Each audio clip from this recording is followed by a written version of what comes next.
COVID-19, of course, has thrown a challenge to three segments. One, of course, is telecom, and beautifully, all the organizations are doing that. The traffic surge has been 30 to 35% in last 3 to 4 months, and network is able to sustain that with various innovative models. How to make sure that there is a quality of service, to make sure that people are well productive. Therefore, I am supporting them in terms of how to really unlock the value of capex or opex, to make sure that on one side they sweat the asset which they have provided, other side they also save the operating expenditure to make sure that they have a earning which typically they would be aspiring for. The other part of is that where there are a lot of logistics companies, industry sector, where it is manually not possible. It is basically to see how the process automation, how the IoT can get connected, and therefore there is a strong need which has been thrown out due to COVID-19 to see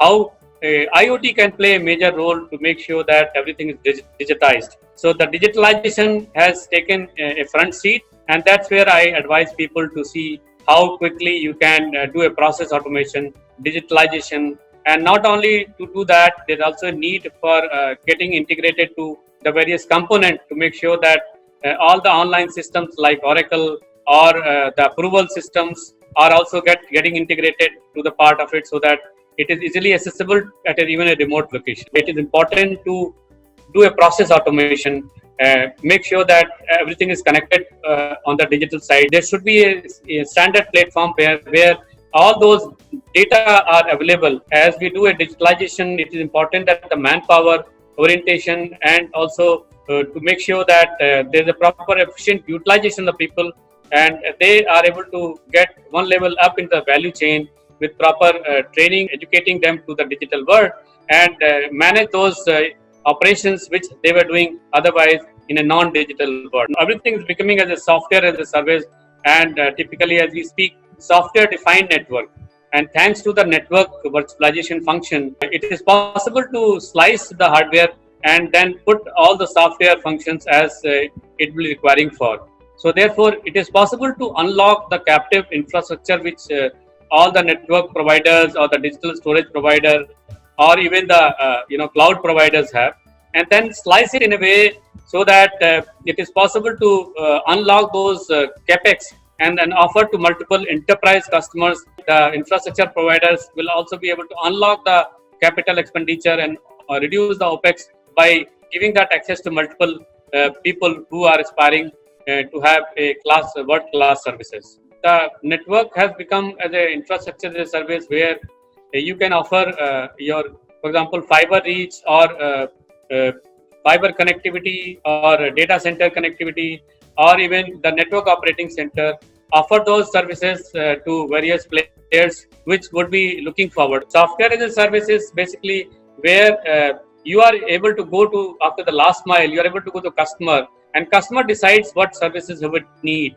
There, if you have a universal customer premises equipment, he will be able to decide over a service platform and then define various services which a software as a service can provide over a standard application interface, programming interface, and then give that model to customer to innovate and then see what services he'll be aspiring for. If you have a bandwidth pipe, for example, let's say in the in-building, you have put your 5G pipe, and there are various applications like healthcare, logistics, which do need those services. However, they would not need a big infrastructure. They would need as and when on a required basis. So that is where the concept of MVNO will come, and they will be able to share that big fat pipe, and able to provide those application and services in terms of healthcare, insurance, logistics, etc., and then offer those services over a pipe. That is the concept of MVNO. On the operating side, since they would be riding on to the infrastructure as a service, they would need an operating support system. So they would need to either go to the network NOC, super NOC, or they would need to make their own enterprise NOC to make sure that they own the customer in terms of the services and KPI, key performance indicators, to make sure that the customer gets those services what he pays for. It is not a connectivity, but it is a service which those MVNO will be responsible for. It's become all the more important on the three fronts. Number one, uh, it is moved from reactive to proactive. So the threat will come without telling anybody, and within 5 minutes, it is a big risk or issue. Typically happens in the BFSI, banking and financial sector. So thanks to the threat model, so and the artificial intelligence and machine learning language, that because of the threat modeling, it is possible to preempt, predict basis the behavior of the network, basis the behavior of the devices which are connected. The second part of it is essentially everything since moving toward the customer, toward the edge cloud.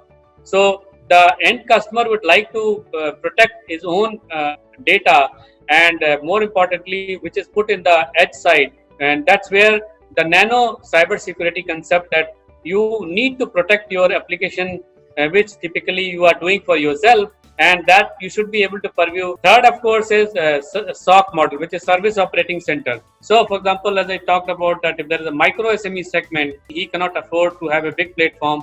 Therefore, the concept is service operating center.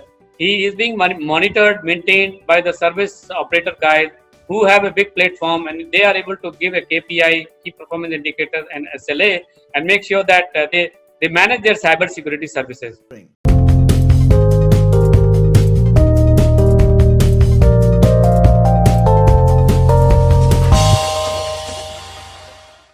For more updates from CXO TV, please like and subscribe to our channel.